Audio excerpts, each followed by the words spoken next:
nossos principais desafios passam por levar o tema educação financeira de uma maneira estruturada, né, perene, para as escolas brasileiras, começando, como a gente tem conversado desde cedo.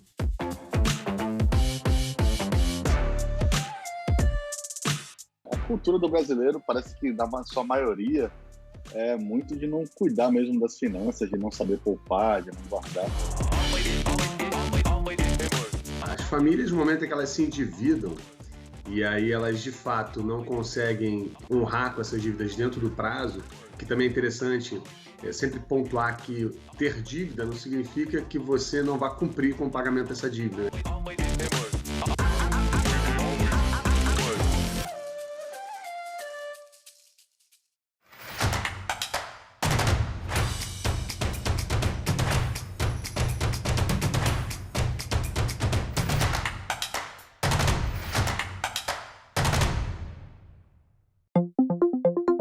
Anotações no caderninho, planilhas no computador, aplicativo em celular ou tradicional cofrinho. Todas essas são estratégias utilizadas para controlar gastos e economizar dinheiro para realizar um sonho, pagar uma dívida ou apenas poupar. Eu tenho aqui 3 cofres. E esses 3 cofres, eles estão cheios de moedas, tudo moeda de R$1. E é 1, e é 2, e é 3, e... já! Olha só o tanto de moeda! Quando a gente diz de educação financeira, ou mesmo de finanças pessoais, está relacionado à forma como você ganha o dinheiro e como você gasta, né? E o que você faz nesse meio aí de tudo. Ou seja, qual que é a sua relação com o dinheiro? Então, assim, o que é educação financeira?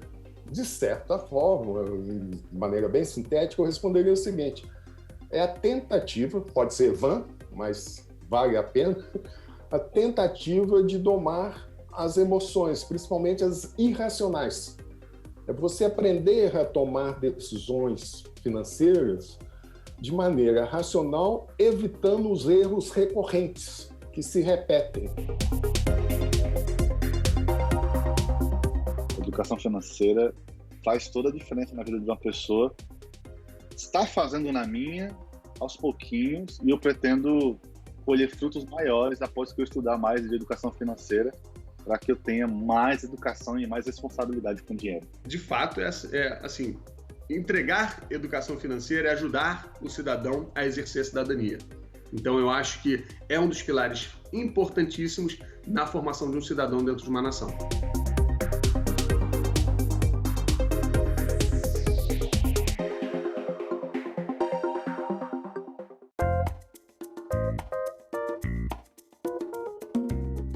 A Estratégia Nacional de Educação Financeira, né, a ENEF, ela é uma política de Estado, né, e ela tem por objetivo buscar, né, a promoção da educação financeira, educação securitária, previdenciária e fiscal no Brasil. O país, a gente conta com essa estratégia, né, a gente conta com uma Estratégia Nacional de Educação Financeira desde 2010. Recentemente, em junho de 2020, foi lançada uma nova estratégia por meio de decreto presidencial, e esse decreto também instituiu o Fórum Brasileiro de Educação Financeira. Esse fórum, ele é o colegiado responsável pela governança da ENEF.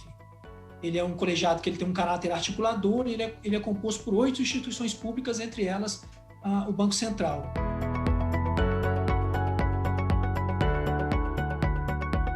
A implementação da educação financeira no estado do Tocantins ocorreu em 2010.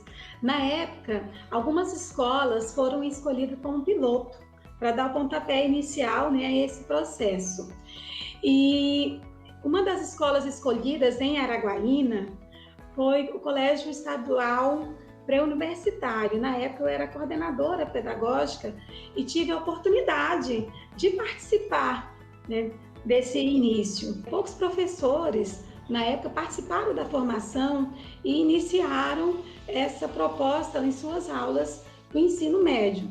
Mas com o passar do tempo, outros professores foram participando das formações, aderindo ao programa, né? E hoje nós alcançamos, né, todas as séries do ensino fundamental e médio, né, envolvendo todos os componentes curriculares.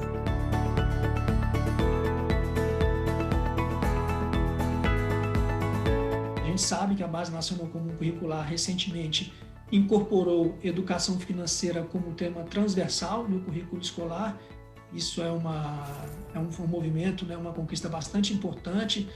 Com isso, o que a BNCC preconiza, né, que a educação financeira, assim como outros temas que a BNCC trouxe, deve ser ensinado em conjunto com outras matérias, como matemática, português, ciências humanas. Então, em matemática, o professor pode trabalhar o orçamento doméstico, com planilhas de receitas, gastos, contas a pagar, né? Fazendo esse controle, esse acompanhamento através de planilhas com os alunos, né? Levando os alunos a entender, a compreender a forma de transformar, né, juros, porcentagens, eles fazerem esse paralelo. A química financeira, os professores também introduzem dentro da sala de aula esse conhecimento. Na sociologia, né, o impacto social, o impacto econômico, né, da vida das famílias, sem esse controle financeiro, sem esse equilíbrio, né, de uma vida financeira planejada. Se o governo colocou educação financeira na escola e você aprendeu, então você vai botar na ponta do lápis e vai ver se vale a pena aquele endividamento ou não. Às vezes vale, às vezes você tem capacidade financeira para isso, às vezes não vale. Então tem que ponderar. Né? Então, assim, eu acho que é muito importante o governo ter tomado essa iniciativa. Claro que já tem bastante tempo, né? Se a gente for olhar para trás, já tem anos que ele tomou essa iniciativa. Então, eu acho muito importante o governo ter tomado a iniciativa, mas mais importante ainda ele implementar, tornar efetiva a iniciativa. O problema do brasileiro, de modo geral, é que várias gerações não tiveram educação financeira, né? Nós não aprendemos isso na escola. Então, algumas pessoas tiveram os pais que explicaram a importância de ter uma reserva, mas a grande maioria não teve isso. Nós temos um passivo aí para trás, né? De gerações e gerações que frequentaram a escola e não tiveram educação financeira. E aí conseguem, com mais facilidade, né? Às vezes cair em golpes, ou assinar contratos extremamente desvantajosos, ou não se preparar mesmo para a vida, né? Como ela exige que a gente se prepare com reserva de emergência, com uma preparação para aposentadoria, né? Com um orçamento naquela planilhazinha no caderninho mensal que algumas pessoas fazem, mas a gente sabe que não é todo mundo. E aí isso vai aparecer lá quando ela tiver os seus 20, 25 anos, que tiver já iniciado no mercado de trabalho e tiver que tomar suas primeiras decisões com o dinheiro que ela ganhou. Né? E aí vai ser esse mesmo pessoal que hoje compõe essa massa de inadimplentes, principalmente no Brasil. A partir das aulas, né, do conhecimento que eles foram adquirindo, eles passaram a dar importância no sentido de controlar mais seus gastos, de poupar o dinheiro, mesmo que seja pouco, mesmo que fosse uma mesada ou aquilo que ele tinha, ele começou a ter essa noção de economizar. Por isso que é importante o papel da educação financeira na escola, no período escolar, porque leva o aluno essa noção, e não só o aluno, como também para a sua família, né? Essa noção de que o dinheiro não pode sair por aí gastando sem um planejamento prévio. Ensinar a educação nas escolas, desde cedo, ela é muito importante. Né? Aquele ditado que a gente conhece, que é de pequeno que se aprende, se aplica também à educação financeira.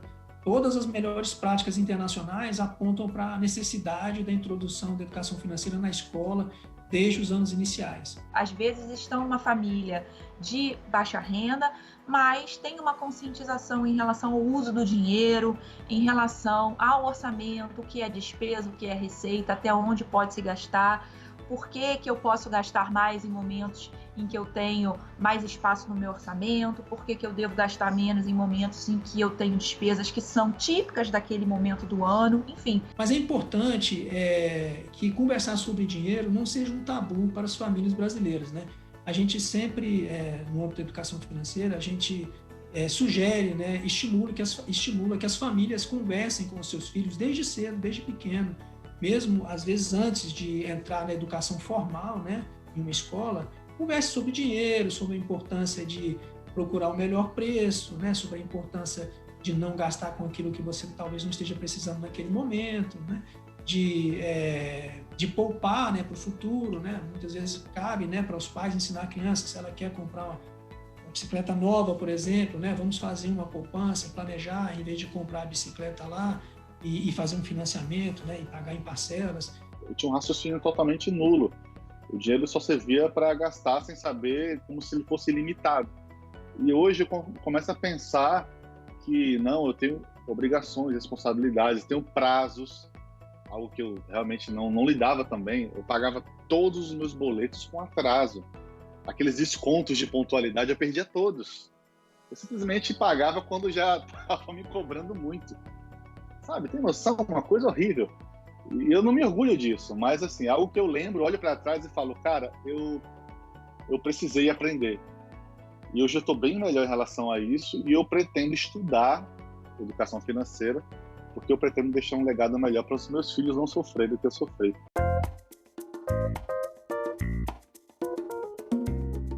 Uma pessoa passou por uma situação muito grave, né, que é a questão de uma doença na família, teve que fazer um empréstimo para um familiar, ou ela perdeu o emprego, ou ela teve uma questão emocional, né, um luto que tenha gerado um desequilíbrio. Essas questões episódicas, elas podem ser gatilhos de superendividamento. Mas durante esses anos todos que a gente atendeu essas pessoas, nós chegamos à conclusão de que esses casos pontuais, como eu falei, o divórcio, a doença, o luto, né, um desemprego, a perda de salário, não é a maioria dos casos. E aí um segundo ponto, que é a situação do Brasil previdenciária, né, que isso tende a se agravar ainda mais quando a gente pensa numa população que está se envelhecendo. Esse é um assunto que vai ficar muito mais importante e necessário também para cada um dos indivíduos se preocuparem mais com essa questão da aposentadoria e garantir a sua própria, né, e não tanto depender das benesses do Estado. Uma lógica, tese, todo mundo deve pensar é o seguinte: como a vida humana está aumentando cada vez mais. Eu tenho 35 anos de vida profissional ativa, onde eu vou ganhar renda, e eu tenho que substituir essa renda que pode durar, digamos, até outros 35 anos. Então, assim, como eu vou sobreviver nesse lugar? A lógica, assim, eu tenho que ganhar em um ano da vida profissional ativa e economizar no sentido de fazer investimento financeiro para cobrir um outro ano, né, no futuro. Então, você tem que ter domínio da educação financeira. Nossos principais desafios passam por levar o tema educação financeira de uma maneira estruturada, né, perene, para as escolas brasileiras, começando, como a gente tem conversado desde cedo, fomentar, né, a oferta de produtos e serviços financeiros adequados ao perfil do cidadão por parte das instituições financeiras, manter uma rede efetiva de proteção e de orientação ao consumidor desses serviços financeiros, para que ele tenha um suporte aí, né, nessa relação de consumo. Isso são para citar alguns exemplos.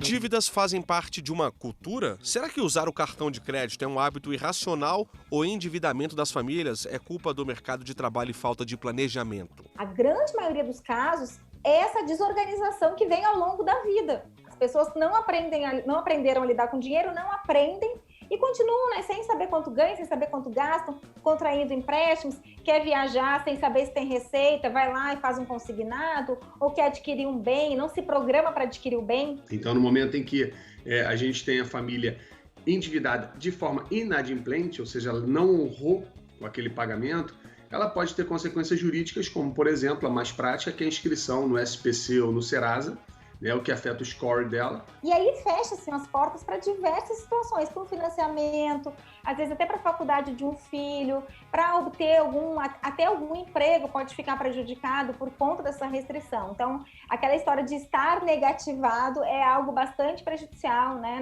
na vida de qualquer um. Só quem já passou por isso sabe quanto isso tira o sono, quanto isso leva ao adoecimento.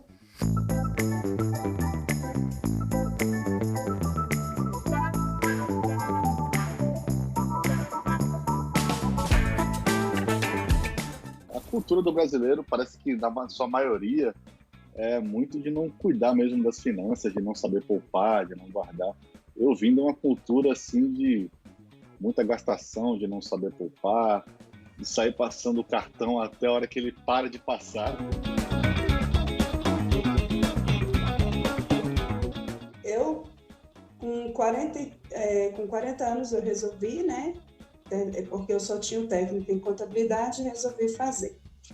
E o meu salário não abarcava a mensalidade completa, aí então eu tentei o FIES. Fiz 100%, comecei a faculdade em 2013, terminei em 2016. O FIES a gente começa a pagar 1 ano e meio depois que você termina a graduação. Eu terminei em 2016, aí em julho de 2018 eu comecei os pagamentos. Aí agora está ficando meio difícil, porque não sei se pela idade, o que atrapalha, eu não estou conseguindo arranjar emprego. E só o salário do meu marido, como a gente ganhou casa e tudo, então complica, porque você tem mensalidade a pagar, e aí mais a mensalidade do FIES, então está ficando difícil. A gente trabalha a ideia do superendividado como um problema multidisciplinar, que envolve questões emocionais, que envolve questões financeiras, que tem repercussões em diversas áreas, né, da vida desse indivíduo.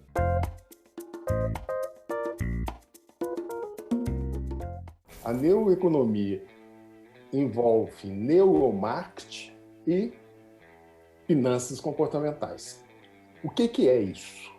Isso é a aplicação das descobertas das pesquisas da neurociência, que é aquele que pluga o nosso cérebro, né? Faz ressonância magnética, tal, investiga a reação do nosso cérebro às decisões. No caso, decisões econômico-financeiras. E com isso, uma série de emoções que estão envolvidas nas decisões passaram a ser estudadas, sistematizadas. A gente vê muito, por exemplo, de compras impulsivas, né? Que a pessoa acaba descontando no cartão ou em determinadas compras alguma frustração que passou, ou por achar que merece aquilo. Será que realmente faz sentido? Que isso está te fazendo bem, seja mentalmente ou financeiramente também? Então, a gente vai mais para esse lado psicológico da questão e não tanto de matemática, porque ela por si só não resolve, né? E é mais da pessoa começar a refletir nos hábitos que ela tem e se eles são sustentáveis no longo prazo. Então, na verdade, é uma cascata de emoções aí que cai sobre a família. Primeiro, quando ela percebe que está endividada, né? A gente pode usar esse exemplo. O pai já fica preocupado, o pai e a mãe ficam preocupados que não vão conseguir, por exemplo, pagar esse endividamento e, por sinal, vão ter que cortar despesas. Isso já impacta na produtividade deles também, no trabalho, nas relações com os filhos, impacta os filhos nas escolas. Então, assim, é um impacto generalizado e que dificilmente a gente, hoje em dia, consegue linkar as finanças pessoais, né? Quando para pensar, mas se for traçar lá para a raiz, muitos deles estão ligados a isso, essa ausência de controle, principalmente. A contratação do crédito, ela não é necessariamente ruim para a economia, ao contrário. O uso do crédito, ele fomenta o consumo, ele ajuda a capacidade de consumo das famílias, né? Ele potencializa a capacidade de consumo, ele fornece, né, condições para as famílias consumirem, aumenta a demanda dos consumidores e, com isso, ele aquece a economia, ele estimula a atividade econômica, nesse ponto da demanda dos consumidores. Dados do Banco Central mostraram que os brasileiros comprometeram uma parcela maior da renda familiar em 2020 em relação a 2019. Quase 21% da população teve a renda comprometida com empréstimos bancários. O brasileiro, ele tem aquela cultura diferente, que é a cultura do endividamento e não da poupança. Então, quando ele quer adquirir um bem, ele quer trocar de carro, ele quer comprar uma televisão nova, em vez dele juntar o dinheiro mês a mês, chegar na hora e comprar o bem e não ficar com dívida, o brasileiro faz o contrário. Ele primeiro compra o bem e ele financia, parcela e vai pagando ao longo do tempo. Lógico que aqui no Brasil, ainda mais a gente precisa salientar que temos realidades muito diferentes, que o Brasil é um país muito desigual e que isso acaba dividindo aí a nossa realidade, né? De um lado, a gente tem pessoas que estão mais preocupadas em chegar com aquele dinheiro no final do mês e ter condição de sobreviver, né? Pessoas em extrema pobreza. E do outro lado, a gente tem pessoas que já têm um salário maior e que aí que recai mais essa questão de controle, né? Porque se uma pessoa com 5 mil está devendo, com 10 mil vai dever, com 20 mil também, entendeu? Então, na verdade, é o comportamento que ela tem com o dinheiro. A gente apura os principais tipos de dívida, né? Dentre as principais modalidades, o cartão de crédito é largamente o mais apontado pelas famílias como o principal tipo. A gente encerrou 2020 com 78% das famílias brasileiras endividadas no cartão de crédito.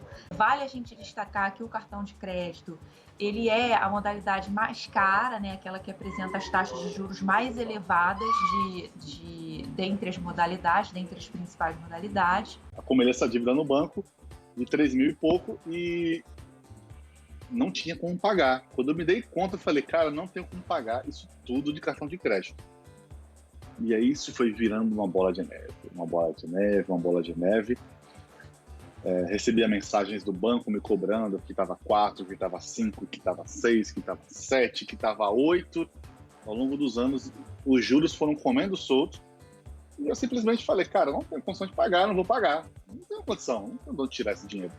Não tinha antes, agora que eu não tenho mesmo. Então, hoje, a gente tem um cenário no Brasil que favorece, de um lado, a pessoa a comprar algo porque os juros são mais baixos, mas ela tem que tomar cuidado com essa armadilha, que os juros são compostos. Então é engraçado que às vezes a pessoa fala, não comprei, vou pagar juros de 6% só, mas não são só 6%, são 10%.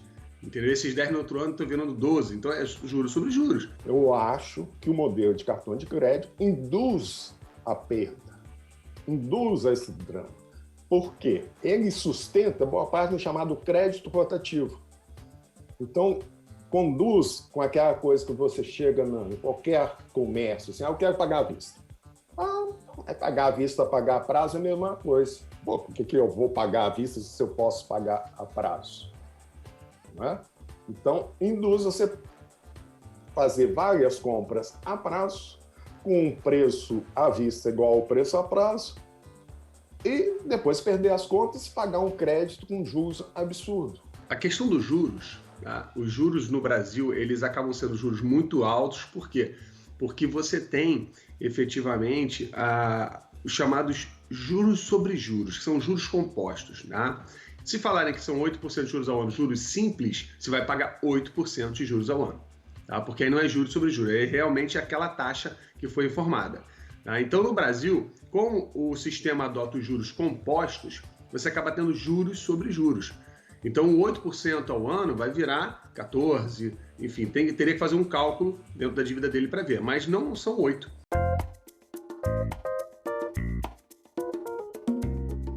E aí me ofereceram a proposta de quitar a dívida parcelada, um valor mais reduzido, acho que estava em torno de 5, alguma coisa. Eu falei, cara, eu quero pagar agora essa dívida. Hoje eu tenho um valor para pagar exatamente o que eu devia, a dívida que eu fiz no dia que eu não pude pagar. Que, se não me engano, era 3.400 e alguma coisa. A minha dívida original, sem juros algum. Ele falou, cara, você tem certeza? Eu falei, tenho. Eu pago à vista esse valor agora. Ele falou, cara, negociação feita. Sabe essa história de sobrar mês e faltar salário? Sem planejamento é frequente que o consumo mostre sua outra face, o endividamento. E para não ter que encarar esse problema, é essencial construir uma boa relação com o dinheiro. Então, dentro da educação financeira, o que a gente sempre fala é que o cidadão ele tem que usar o crédito de maneira consciente, buscar a modalidade mais adequada para a situação que ele vive, para a situação da família, pesquisar custo desse crédito em várias instituições, né? E sempre que precisar, quando ele chegar à tomada de decisão, eu preciso realmente de tomar um crédito, fazer um financiamento ou um empréstimo, que ele procure taxas de juros mais baixas, que ele evite esse financiamento por meio de modalidades muito caras, como o cartão de crédito e o cheque especial, né? No caso do cheque especial, a gente sabe muito bem que é uma situação emergencial, né? Não é uma situação para você financiar um bem de consumo, né? Ou financiar um investimento. Então, qual é o aprendizado que eu tive na minha vida? Primeiro, a educação infantil não se deve transferir a responsabilidade para professores. Começa em casa, sabe? Ter controle dos gastos, não ter gastos fáceis. Aquele pai assim que, não, eu quero dar tudo para o meu filho que eu não tive na minha infância. Isso é um erro. Você não pode dar tudo que não teve na infância. Você tem que ensinar, educar os seus filhos a controlar os seus impulsos. Terminei de fazer os montinhos. Então, agora eu vou contar e vou falar para vocês o tanto que deu. O valor que tinha no meu cofre, nos meus 3 cofrinhos que eu quebrei, que eu passei 4 meses juntando, R$ 2.990. Se você não tem um cofrinho em casa, começa a juntar o dinheiro no cofrinho que vale a pena. A educação financeira, essa consciência financeira é uma conquista, né? É uma autonomia, ela é independência, é liberdade para a vida de qualquer pessoa.